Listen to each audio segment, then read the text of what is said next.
अस्त के बाद का वक्त था और आसमान पर हल्के हल्के बादल छाए हुए थे। इस वक्त मौसम बदल रहा था और आती हुई गर्मियों ने मौसम को कदरे गर्म कर दिया था।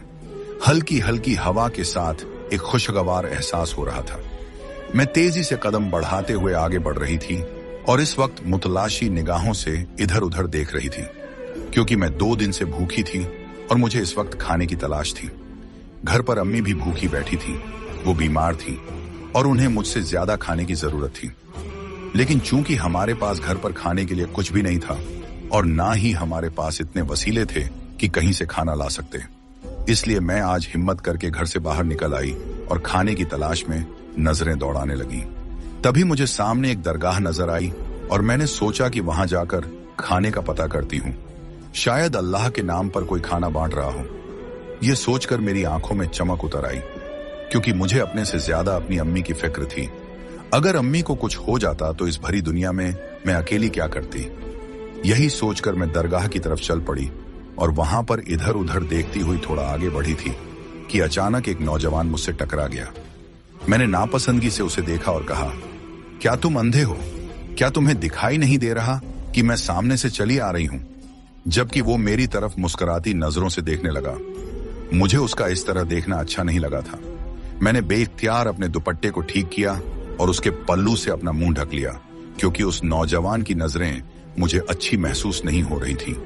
तभी शायद उसे मेरी नाराजगी का एहसास हो गया, जो वो कहने लगा, मैं माफी चाहता हूं, मैं अपनी धुन में चलता आ रहा था, मुझे आप नजर नहीं आई।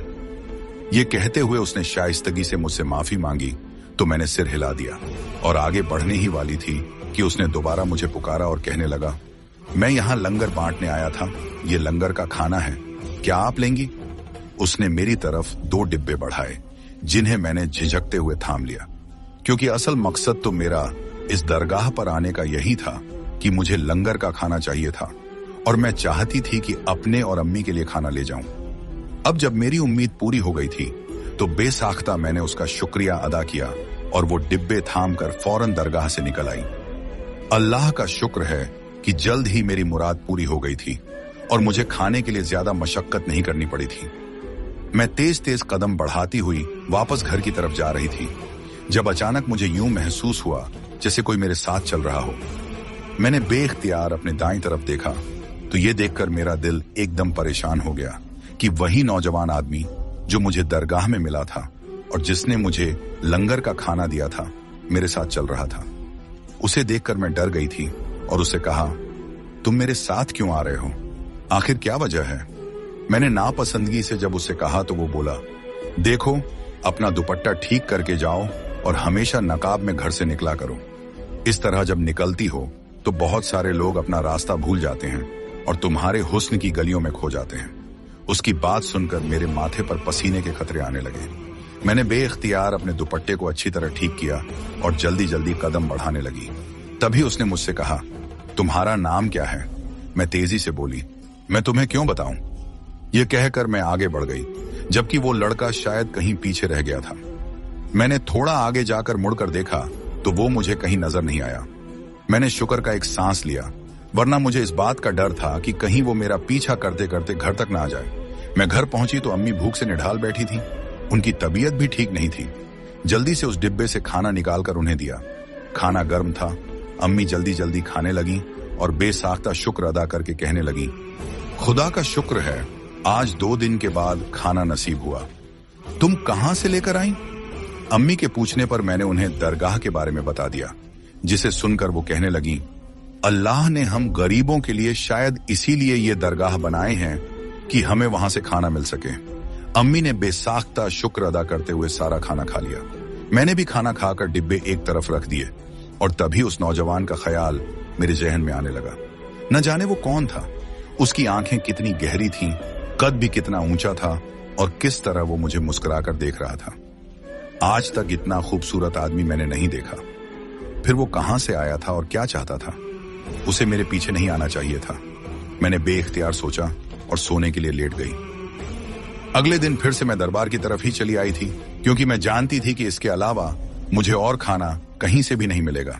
घर पर तो कुछ भी नहीं था और जब तक अम्मा की तबीयत ठीक नहीं हो जाती वो काम पर भी नहीं जा सकती थी। इसीलिए मैं अपने आप को अच्छी तरह ढकती हुई दरबार पर आई और खाने की तलाश में इधर उधर देखने लगी। तभी दोबारा से वो नौजवान मेरे करीब आया और कहने लगा, क्या बात है, तुम इधर उधर क्या ढूंढ रही हो? जबकि उसे देखकर मैं कुछ कंफ्यूज सी हो गई थी, क्योंकि मुझे उम्मीद नहीं थी कि वो आज भी यहाँ पर होगा। तभी घबराते हुए मैंने उसे कहा, मैं यहाँ पर खाने की तलाश में आई हूँ। मैं और अम्मा भूखे हैं और हमारे पास खाने को कुछ भी नहीं है। मैंने आहिस्ता से कहा तो वो मुस्कुराकर बोला, अरे बस इतनी सी बात है, चलो आओ, मैं तुम्हारे खाने का बंदोबस्त करता हूँ। ये कहकर वो आगे बढ़ने लगा और मैं सोच विचार में गुम उसके पीछे चलने लगी। दरबार में थोड़ा आगे जाकर उसने कहा, तुम यहाँ रुको, मैं खाना लेकर आता हूँ। और न जाने वो कहाँ गायब हो गया। कुछ देर के बाद जब वो वापस आया तो उसके हाथ में खाने के कुछ पैकेट थे जो उसने मुझे थमा दिए। मैंने बेइख्तियार शुक्र भरे अंदाज में उसे देखा और कहा, तुम्हारा बहुत शुक्रिया, तुम्हारी वजह से खाना नसीब हुआ, मेरी अम्मा बहुत खुश हो जाएंगी। मैंने शुक्रिया अदा करते हुए वापसी के लिए कदम बढ़ाए।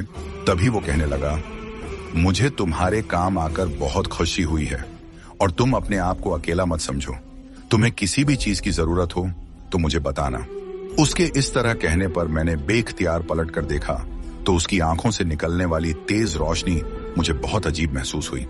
उसका चेहरा मुस्कुराता हुआ था, लेकिन उस वक्त मैं कुछ पलों से ज्यादा उसकी तरफ देख नहीं पाई और तेजी से कदम उठाती हुई घर की राह पर चल पड़ी। आज के खाने का बंदोबस्त भी हो चुका था और मैं इसलिए खुश थी कि अम्मा पेट भरकर खाना खा लेंगी और जल्द ठीक हो जाएंगी, क्योंकि इस तरह तो उन पर दवा भी असर नहीं करेगी। सारा दिन इसी तरह गुजर गया। जब शाम को मगरिब के वक्त अचानक मेरे घर का दरवाजा बहुत जोर से खटखटाया गया। मैं घबरा कर उठी, क्योंकि आज तक हमारे घर में कोई आया ही नहीं था। मोहल्ले वाले हमें गरीब समझकर हमारे घर आते नहीं थे, हमसे कोई ताल्लुक नहीं रखते थे। इसी उलझन में मैं एकदम घबरा कर उठी और दरवाजा खोला तो जैसे मेरे कदमों तले से जमीन निकल गई। सामने वही लड़का खड़ा था जो मुझे दरबार पर मिला था और उसके हाथ में काफी सामान पकड़ा हुआ था। यूं उसे देखकर मैंने कहा, तुम यहाँ पर क्यों आए हो? जबकि मेरी हैरत को नजरअंदाज करता हुआ वो कहने लगा, अब जब मैं यहाँ पर आया हूँ तो दरअसल मैंने सोचा कि तुम्हें कुछ राशन का सामान दे आता हूँ। तुम रोज रोज दरबार जाती हो तो मुझे अच्छा नहीं लगता। तुम्हें लोग देखते हैं तो मैं ये मुनासिब नहीं समझता। उसकी बात सुनकर मैंने एकदम खौफजदा होते हुए उसे देखा और कहा, आखिर तुम मेरे क्या लगते हो जो इस तरह की बातें कर रहे हो? और हमें सामान की कोई जरूरत नहीं है, तुम यहाँ से चले जाओ। इतनी देर में अम्मा ने भी मेरी आवाज सुन ली और वो दरवाजे तक आ गईं और पूछने लगी, क्या बात है, तुम ऐसे क्यों चिल्ला रही हो? जबकि मैंने अम्मा से कहा, अम्मा, दरअसल यह शख्स दरबार पर मुझे मिला था और इसने मुझे खाने के लिए दिया था। अब आज यह राशन का सामान लेकर घर तक आ गया है। मैं इसे मना कर रही हूँ कि हमें राशन नहीं चाहिए, लेकिन यह बाजिद है और कह रहा है कि आप सामान रख लीजिए। मैंने अम्मा को मुख्तसर अल्फाज में बताया तो अम्मा कहने लगी, बेटा, किसी अच्छे घर के मालूम होते हो। अगर तुम यह नेकी की नीयत से कर रहे हो तो तुम्हारा शुक्रिया, लेकिन अगर तुम्हारा कोई मुफाद स्वार्थ है तो तुम ये सामान लेकर चले जाओ। अम्मा ने भी उसे दो टूक अल्फाज में कह दिया। तभी वो कहने लगा, खाला जान, मैं आपकी बेटी को पसंद करता हूँ और जिस दिन से मैंने इसे देखा है मेरे दिल को कोई और अच्छी नहीं लगी। मैं एक झंझादा हूँ और मेरा ताल्लुक जिन्नात की दुनिया से है। मैं जिन्नात का वारिस हूँ और आने वाला शहनशाह हूँ। अभी यूं ही इस दुनिया में भटक रहा था कि अचानक आपकी बेटी पर नजर पड़ी। उसे परेशान और खौफजदा देखा तो उसकी मदद करने के ख्याल से मैं दरबार में चला गया और फिर उसके लिए खाने का बंदोबस्त किया। मैं नहीं चाहता कि आपकी बेटी वहां जाए और लोगों की नजरों में आए, बस इतनी सी बात है।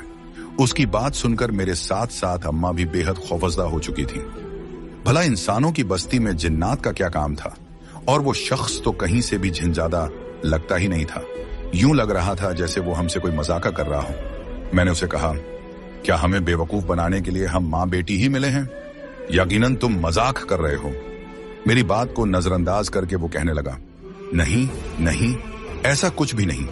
न तो मैं मजाक कर रहा हूं और न ही गलत बयानी कर रहा हूं। मैं वाकई झंझादा हूं और इस दुनिया में सिर्फ तुम्हारे लिए मौजूद हूं।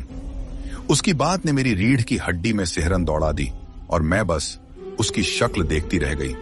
वो सामान वहां रखकर चला गया, जबकि मैं अपना सर थाम कर बैठ गई। अम्मा कहने लगी, लड़का तो अच्छा लग रहा है, लेकिन अगर वाकई वो झिंझादा हुआ तो हम क्या करेंगे? अम्मा ने भी अपने डर का इजहार किया और मैं तो पहले ही परेशान थी। न जाने क्यों मुझे लग रहा था कि शायद अब मेरी जिंदगी किसी आजमाइश से दो चार होने वाली है। वो झिंझादे का लाया हुआ सामान हमारे घर में पड़ा हुआ था और मेरी हिम्मत नहीं हो रही थी कि मैं उसे इस्तेमाल कर सकूं। लेकिन फिर भी अम्मा के कहने पर मैंने उसमें से खाना बनाना शुरू कर दिया। अब अम्मा चूंकि अभी ठीक नहीं थी, इसलिए उनकी जगह मैंने काम पर जाना शुरू कर दिया। एक दिन जब मैं थके हुए अंदाज में काम से वापस आ रही थी तो अचानक रास्ते में एक बुजुर्ग नजर आए। वो भीख मांग रहे थे। उन्हें देखकर मुझे उन पर तरस आ गया क्योंकि उनकी हालत काफी खराब लग रही थी। लंबी सफेद दाढ़ी गंदगी से भरी हुई थी, उनके कपड़े भी मैले लग रहे थे और उनके हाथ में पकड़ी हुई लाठी ही उनका एकमात्र सहारा थी। मैंने अपने पास से कुछ पैसे उन्हें खैरात कर दिए और आगे बढ़ने ही वाली थी कि वो कहने लगे, बेटी, खुशकिस्मती तुम्हारे दरवाजे पर दस्तक दे रही है और तुम दरवाजा खोलने में इतनी देर क्यों कर रही हो? उन बुजुर्ग की आवाज सुनकर मेरे कदम रुक गए। मैंने पलट कर देखा और उनसे पूछा, बाबा जी, आप किसकी बात कर रहे हैं? कौन सी खुशकिस्मती? मैंने हैरानी से पूछा तो वो बोले, बेटा, तुम्हारे लिए जो रिश्ता आया है उसे कबूल कर लो, तुम बहुत खुश रहोगी। उन बाबा जी की बात सुनकर मैं डर के मारे कांप गई और पूछा, बाबा जी, आपको ये सब कैसे मालूम? और फिर वैसे भी वो लड़का एक झिंझादा है, आपको तो पता होगा। मेरे कहने पर वो बोले, बेटी, मैं जानता हूं कि वो झिंझादा है, लेकिन वो तुमसे मोहब्बत करता है और वैसे भी उसे तुम्हारी जरूरत है। वो शाह ए जिन्नात बनने वाला है और जब तक वो तुमसे निकाह नहीं करेगा तब तक वो शाह ए जिन्नात नहीं बन सकता, क्योंकि जिन्नात के रिवाज के मुताबिक उसे किसी आदमजादी से शादी करनी होगी और फिर ही वो शाह ए जिन्नात बनने के काबिल होगा। इसीलिए अगर तुम उससे शादी कर लेती हो तो तुम्हारे दिन भी बदल जाएंगे और यकीनन तुम अच्छे हालात में रहोगी। उन बाबा जी की बात सुनकर मैंने हैरानी से उन्हें देखा और पूछा, बाबा जी, आपको ये सब कैसे मालूम? आखिर आप हैं कौन? मेरे पूछने पर वो एक रहस्यमयी मुस्कान के साथ बोले, बेटी, मैं उस लड़के का बाप हूं और अभी मैं शाह ए जिन्नात हूं। मैंने भी एक इंसानी लड़की से शादी की थी, उसके बाद ही मैं इस काबिल हुआ था कि शाह ए जिन्नात बन सकूं। अब मेरे बाद मेरा बेटा शाह ए जिन्नात बनेगा और उसे भी तुम्हारी जरूरत है। तुम उसकी मदद करोगी ना? उसके बदले में वो तुम्हें बहुत कुछ देगा। उस फकीर की बात सुनकर मैं खौफजदा हो गई थी और बेइख्तियार वहां से भागने लगी। भागते हुए मैं घर पहुंची तो मेरी सांस फूल चुकी थी। मैंने दरवाजा बंद कर दिया और उसके साथ टेक लगाकर नीचे बैठ गई। आखिर ये मेरी जिंदगी में क्या हो रहा है? आखिर ये सब कुछ खराब क्यों होता जा रहा है? मैं खौफ के आलम में यही सोच रही थी कि अम्मा ने मुझे इस तरह बैठे देखा तो पूछने लगी, क्या बात है, तुम ऐसे क्यों बैठी हो? अम्मा ने परेशानी से पूछा तो मैं रोने लगी। अम्मा, वो शख्स मुझे छोड़ने वाला नहीं है, वो मुझसे निकाह करके मुझे यहां से ले जाएगा। मैं नहीं जाना चाहती। न जाने उसकी दुनिया कैसी हो, न जाने वहां कैसा माहौल हो। मैं आपको छोड़कर नहीं जा सकती। मुझे ऐसा लग रहा है कि जैसे मैं जल्द आपसे जुदा हो जाऊंगी। मुझे बचा लो अम्मा, मुझे रोक लो अम्मा। मैंने रोते हुए अम्मा का हाथ थाम कर कहा तो अम्मा भी अपने आंसू रोक न सकी और मेरे साथ रोने लगी। हम दोनों माँ बेटी काफी देर तक रोते रहे, लेकिन कुछ देर बाद अम्मा ने खुद को संभालते हुए कहा, मुझे बताओ बेटी, आखिर किस बात ने तुम्हें इतना डराया है?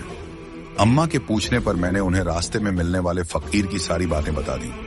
ये सुनकर अम्मा बोली, मेरे ख्याल से मेरी बच्ची, तुझे उस शख्स से निकाह कर लेना चाहिए, क्योंकि मैं जान गई हूं कि उसके बिना अब कोई चारा नहीं। अगर तू उससे निकाह नहीं करेगी तो शायद वो सारी जिंदगी तुझे तंग करता रहेगा और तुझ पर हावी हो जाएगा। इस तरह और ज्यादा मुश्किल होगी। मेरे ख्याल से अगर तू उससे निकाह कर लेगी तो शायद तेरी जिंदगी आसान हो जाए। अम्मा की बात सुनकर मैंने हैरानी से उनकी शक्ल देखी और कहा, अम्मा, ये आप कह रही हैं मैं आपकी औलाद हूं? आप मुझे कुएं में छलांग लगाने के लिए कह रही हैं? मेरी बात सुनकर अम्मा ने मुझे अपने साथ लगा लिया और बोले, बेटी, मैं सच कह रहा हूं, तुम्हें इस शख्स का साथ कबूल कर लेना चाहिए और मेरे ख्याल में इसमें कोई बुराई भी नहीं है। अम्मा की ये बात सुनकर मैं चुप हो गई। मुझे समझ नहीं आ रहा था कि अब मुझे क्या करना है। मैं खामोशी से उठी, वुजू किया और फिर जाए नमाज पर खड़े होकर 2 नफल अदा किए। मैंने अल्लाह के हुजूर दुआ मांगी, या अल्लाह, मेरे लिए बेहतरीन फैसला कर दे। या अल्लाह, जो सही रास्ता है मुझे वही दिखा दे ताकि मैं उस रास्ते को अपना लूं। दुआ मांगते मांगते ही मैं वहीं सो गई थी जब ख्वाब में मैंने देखा कि वही शख्स मुझे एक लाल रंग का दुपट्टा दे रहा है। मैंने मुस्कुराते हुए उस दुपट्टे को थाम लिया था और अचानक मेरी आंख खुल गई। मुझे इस ख्वाब का मतलब तो समझ नहीं आया, लेकिन न जाने क्यों उस वक्त मेरा दिल पुरसुकून हो गया था। मैंने तय कर लिया था कि खुद को हालात के हवाले कर दूंगी और जो मेरी तकदीर में लिखा होगा वही होकर रहेगा। यही सोचकर मैं मुतमिन हो गई थी और रोज की तरह काम पर जाने लगी थी। घर में अभी भी वही राशन मौजूद था जो वह शख्स दे गया था। कुछ दिन यूं ही गुजर गए जब एक दिन शाम को जब मैं घर पहुंची तो अम्मा कहने लगी, बेटा तुम्हारे लिए रिश्ता आया है और वे लोग आज ही शगुन करके जाना चाहते हैं। अम्मा की बात सुनकर मुझे ताज्जुब हुआ। मैंने पूछा, अम्मा अचानक ये रिश्ता कहां से आ गया? मेरी हैरानी पर अम्मा मुस्कुराई और बोली, बेटा अच्छी बात है कि रिश्ता आ गया, वरना लड़कियों वालों को तो बहुत पापड़ बेलने पड़ते हैं। चलो मुंह हाथ धो लो और फिर आकर उनसे मिल लो। अम्मा की बात सुनकर मैं सिर हिलाते हुए मुंह हाथ धोकर मेहमानों के सामने आई, लेकिन जब मैंने उन मेहमानों में उसे बैठे हुए देखा तो मुझे जैसे बिजली का झटका लगा। वह मुस्कुराते हुए मेरी तरफ देख रहा था। आज उसने काले रंग का शलवार कमीज पहना हुआ था जो उस पर बेहद जच रहा था। मैंने तुरंत नजरें झुका ली क्योंकि अब मुझे अपनी तकदीर का अंदाजा हो गया था। तभी मेहमानों में से एक औरत उठी और मुझे शगुन का लाल दुपट्टा उड़ा दिया, साथ ही मेरे हाथों पर कुछ जेवरात भी रख दिए। अब मेरी बात पक्की हो चुकी थी। मैंने खुद को मजबूत कर लिया था और ये मान लिया था कि यही मेरी तकदीर है। अब मुझे इसे ही अपनाना होगा। अब मुझे भी उस शख्स के लिए अपने दिल में एक अजीब सी मोहब्बत महसूस हो रही थी। यूं लग रहा था जैसे मेरे जज्बात बदल रहे हैं। वह शख्स खूबसूरत था और मुझसे मोहब्बत का दावा भी कर रहा था। ऐसे में मेरे जज्बात बदलते देर नहीं लगी। आज तक किसी ने मुझसे इतनी मोहब्बत नहीं की थी। शायद इसलिए उसकी मोहब्बत मेरे दिल में घर करने लगी थी। अब मुझे यकीन हो गया था कि हमारा मिलन कोई नहीं रोक सकता। मेरी शादी का दिन उसके घर से मेरे लिए शगुन की कई चीजें आई थी। मैं अपनी किस्मत के इस तरह बदलने पर हैरान थी, लेकिन अब मैंने सब्र और शुक्र करने का फैसला कर लिया था। मैंने समझ लिया था कि मेरी तकदीर में यही लिखा हुआ है और मुझे इसे ही कबूल करना होगा। अम्मा भी इस रिश्ते से बहुत खुश थीं।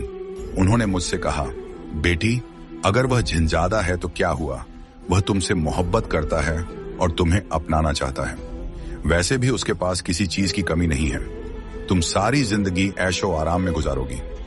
अम्मा की इन बातों ने मुझे और भी मुतमिन कर दिया और सच कहूं तो मैं पहले ही उसकी मोहब्बत में गिरफ्तार हो चुकी थी, इसलिए मैंने खुद को उसके हवाले करने का फैसला कर लिया। आज मेरी शादी थी उस शख्स के साथ जो कि एक झिंझादा था। मेरी शादी में जिन्नातों की बड़ी तादाद ने शिरकत की थी। पहले जो चीजें मुझे डराती थीं, अब वही मुझे सुकून देने लगी थी। मैं लाल जोड़े में पूरी तरह से सजी हुई थी, जबकि वह सफेद लिबास में किसी आसमानी शहजादे की तरह लग रहा था। हमारी जोड़ी को बहुत सराहा गया और बार बार हमारी नजर उतारी गई। मेरे दिल की धड़कनें तेज हो रही थीं और मैं घबराई हुई थी। शादी की रस्में पूरी हो चुकी थी। तभी उस शख्स ने मेरा हाथ थामा और कहा, मैं सारी जिंदगी तुम्हारा वफादार रहूंगा और तुमसे मोहब्बत करता रहूंगा। उसकी इस बात ने मुझे शर्मा दिया। दूर कहीं मेरे दिल में एक अजीब सा इत्मीनान पसरता चला गया कि अब जिंदगी मुझ पर मेहरबान है। अब न तो मुझे लोगों के घरों में काम करने की जरूरत थी और न ही 2 वक्त के खाने के लिए भटकने की। अब मैं जिंदगी में बहुत खुश थी।